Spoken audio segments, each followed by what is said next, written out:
तो पिछले पार्ट में लाइट एलिमेंटल स्पिरिट ने हाओ चेन की मदद करने का डिसाइड कर लिया था, जिसके बाद हम देखते हैं कि वो खुद को कैद से आजाद करा लेती है और वो दौड़ते हुए आकर इसके ब्लड के एक ड्रॉप को पकड़ लेती है। इसी के साथ हम देखते हैं कि वो ऐसा करते हुए काफी उदास भी हो गई थी और फिर जैसे ही उसका आंसू इस ब्लड के ऊपर गिरता है तब इसके तुरंत बाद इसके बॉडी के अंदर से बहुत सारी लाइट बाहर आने लगती है, जिसके बाद हम देखते हैं कि डीमन गॉड को भी इसके बारे में पता चल गया था, लेकिन असल में वो इसे इसके साथ में मर्ज नहीं होने देना चाहता था और इसीलिए वो कहने लगता है कि मैं तुम्हें ऐसा नहीं करने दे सकता और फिर वो कैप्टन गामा को छोड़कर इसके तरफ जाने लगता है। लेकिन तभी हम देखते हैं कि कैप्टन गामा ने अपने पावर का यूज करके इसे कैद कर लिया था और फिर वो भी उससे कहता है कि मैं भी तुम्हें ऐसा नहीं करने दूंगा, जिसके बाद हम देखते हैं कि लाइट एलिमेंटल स्पिरिट के पावर के वजह से हाओ चेन आजाद हो गया था और अब इसी के साथ लाइट एलिमेंटल स्पिरिट खुद को इसके साथ में मर्ज करने के लिए रेडी भी हो गई थी। इसीलिए वो लाइट गॉड को याद करते हुए इसके बारे में प्रे करने लगती है और वो कहने लगती है कि मैं यातिंग अपने एल्फ बॉडी को हाओ चेन को देकर उसके साथ में कॉन्ट्रैक्ट बनाना चाहती हूँ और फिर ऐसा कहने के बाद तुरंत वो इस प्रोसेस को शुरू भी कर देती है। वहीं दूसरी तरफ हम देखते हैं कि डीमन गॉड इसे रोकना तो चाहता था, लेकिन अब कैप्टन गामा के पावर के वजह से वो कुछ भी नहीं कर पाता और तभी कैप्टन गामा फिर से अपने पावर को बढ़ा देता है। इसके बाद हम देखते हैं कि लाइट एलिमेंटल स्पिरिट के पावर के वजह से हाओ चेन के बॉडी की सारी इंजरी अपने आप ही हील हो जाती है और इसी के साथ साथ अब इसकी पावर भी बढ़ गई थी। यह देखते ही कैप्टन गामा उससे कहता है कि तुम अपने काम को पूरा करो और मैं तब तक इसे रोकने की अपनी पूरी कोशिश करता हूँ। तब इसकी ऐसी बात सुनकर हाओ चेन तुरंत इसके लिए जाने लगा था, लेकिन तभी हम देखते हैं कि डीमन गॉड फिर से खुद को आजाद करा लेता है और इसके बाद वो सीधे हाओ चेन को रोकने के लिए चला गया था। इसके बाद हम देखते हैं कि डीमन ने एक्सर्सिज्म पास के सभी लोगों को लगभग हरा दिया है, क्योंकि इन सभी ने सीमा सियान को भी चारों तरफ से पकड़ लिया था और उधर फ्लेम डीमन गॉड ने होली मून को भी हरा दिया होता है। वहीं उधर बाकी लोग भी डीमन के सामने कमजोर पड़ने लगे थे और उधर बुल डीमन गॉड भी इन सभी के ऊपर बहुत खतरनाक तरीके से अटैक करने लगा था। इसके बाद हम देखते हैं कि इधर कमांडर की भी मौत हो गई थी, जिसके वजह से हान्यू काफी उदास हो गया होता है। तभी इसी बीच हम देखते हैं कि डीमन गॉड हाओ चेन को मारने वाला होता है, लेकिन इसे बचाने के लिए कैप्टन गामा इसके सामने आ गया था और इसीलिए वो हाओ चेन को धक्का देकर आगे की तरफ भेज देता है। अब इस तरह से हम देखते हैं कि हाओ चेन ने अपने पास वाले टोकन को इसमें फिक्स कर दिया था, जिसके तुरंत बाद इसके अंदर से बहुत सारी लाइट पावर बाहर आने लगती है और फिर इसी के साथ हम देखते हैं कि यहाँ पर कोई चीज भी क्रिएट होने लगी थी, लेकिन असल में इसके अंदर से निकलने वाली लाइट पावर बहुत ज्यादा पावरफुल होती है, जिसके वजह से हम देखते हैं कि डीमन गॉड भी अब इसके सामने कुछ नहीं कर पा रहा था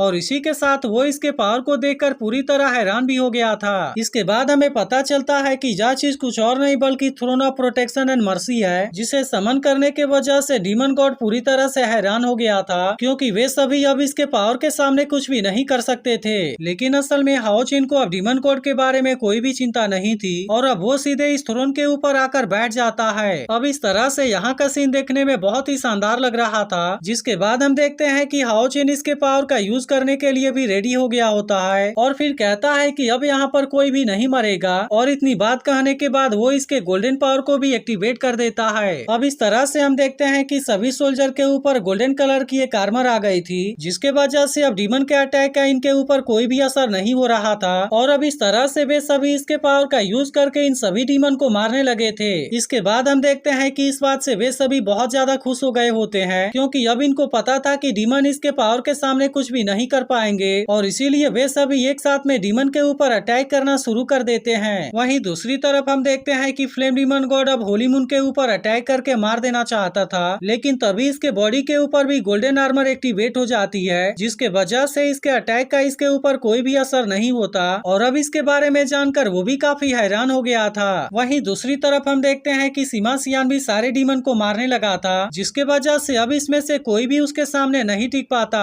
वहीं इधर एक डीमन वेंग युआन के ऊपर अटैक करने के लिए आता है, लेकिन गोल्डन पावर के वजह से वो भी इसका कुछ नहीं कर पाता और अब इस तरह से हम देखते हैं कि वेंग युआन भी इसे बहुत ही आसानी से मार देती है। इसके अलावा इधर यांग वेंजा और लिसिन भी सभी डीमन को मारने लगे थे और गोल्डन लाइट को देख सायर भी समझ गई थी कि हाओ चेन ने अपने काम को पूरा कर लिया है, लेकिन अब इस बात से डीमन गॉड की हालत पूरी तरह से खराब हो गई होती है और वो कहने लगता है कि यह तो इम्पॉसिबल है। तभी इसी बीच हम देखते हैं कि हाओ चेन के साथ में यहाँ पर यांग वेंजाओ का ग्रैंडफादर भी नजर आ रहा था और फिर वे दोनों जैसे ही डीमन स्लेइंग 9 टूर्स को एक्टिवेट कर लेते हैं, तब इसके वजह से हम देखते हैं कि इसके अंदर से एक बहुत ही खतरनाक प्रेशर बाहर आती है जिसके सामने अब ये डीमन कुछ भी नहीं कर पा रहे थे। और इसके अलावा हम देखते हैं कि खुद डीमन गॉड भी इसके सामने कमजोर पड़ने लगा था। इसके बाद हम देखते हैं कि इस बात से वो इनके ऊपर काफी गुस्सा भी होने लगा था और कहने लगता है कि डीमन गॉड को घुटने पर लाने की हिम्मत कैसे हो गई, और क्या तुम नहीं जानते कि इसका अंजाम क्या होगा। इसी के साथ वो धमकी देने लगता है कि तुम मेरा वेट करो और फिर मैं तुम्हें बताता हूँ कि मैं क्या कर सकता हूँ। लेकिन इसके बाद भी हम देखते हैं कि हाओ चेन को इसके बारे में कोई भी चिंता नहीं होती और वो फिर से इसके पावर का यूज करके इसके प्रेशर को बढ़ा देता है। जिसके बाद हम देखते हैं कि डीमन गॉड चाहकर भी इसके सामने कुछ नहीं कर पाता और वो इसके सामने अपने घुटनों पर भी आ गया था। इसके बाद भी हम देखते हैं कि वो इसके सामने खड़ा होने की पूरी कोशिश करता है, लेकिन आखिरकार वो इसके सामने कुछ भी नहीं कर पाता